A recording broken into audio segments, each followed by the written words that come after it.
തമിഴ്നാട്ടിലെ രാമേശ്വരത്തിൻ്റെ തെക്കേ അറ്റത്തായി ബംഗാൾ ഉൾക്കടലിൻ്റെ ഇന്ത്യൻ മഹാസമുദ്രത്തിൻ്റെയും ഇടയിൽ ഒരു നേർരേഖ പോലെ നീണ്ടുകിടക്കുന്ന ഒരു ചെറു നഗരമായിരുന്നു ധനുഷ്കോടി.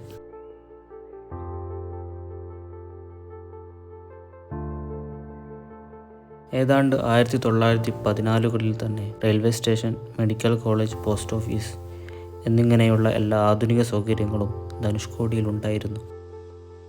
ഇവിടെ നിന്നും ശ്രീലങ്കയിലേക്കുള്ള ദൂരം വെറും 18 കിലോമീറ്റർ മാത്രമാണ്. 1964 ഡിസംബർ 23-നുണ്ടായ ശക്തമായ ചുഴലിക്കാറ്റ് ധനുഷ്കോടി എന്ന നഗരത്തെ തകർത്ത് തരിപ്പണമാക്കി.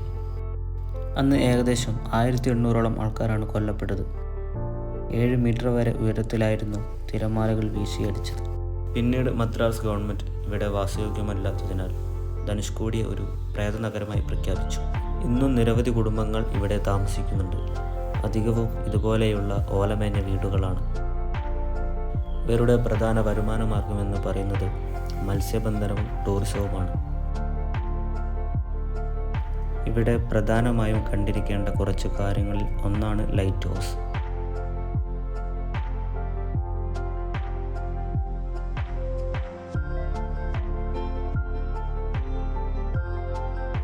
₹10 ഇവിടുത്തെ ടിക്കറ്റ് റേറ്റ് വരുന്നത്.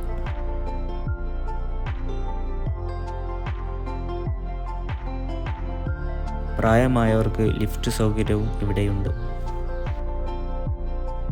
ഇതിൻ്റെ മുകളിൽ നിന്നും നോക്കിയാൽ നമുക്ക് ധനുഷ്കോടിയെ മൊത്തമായി കാണാൻ സാധിക്കുന്നതാണ്. പിന്നെ old railway station, old church, പിന്നെ ഇതിൻ്റെ ലാസ്റ്റ് എൻഡായ അരിച്ചൽമുന.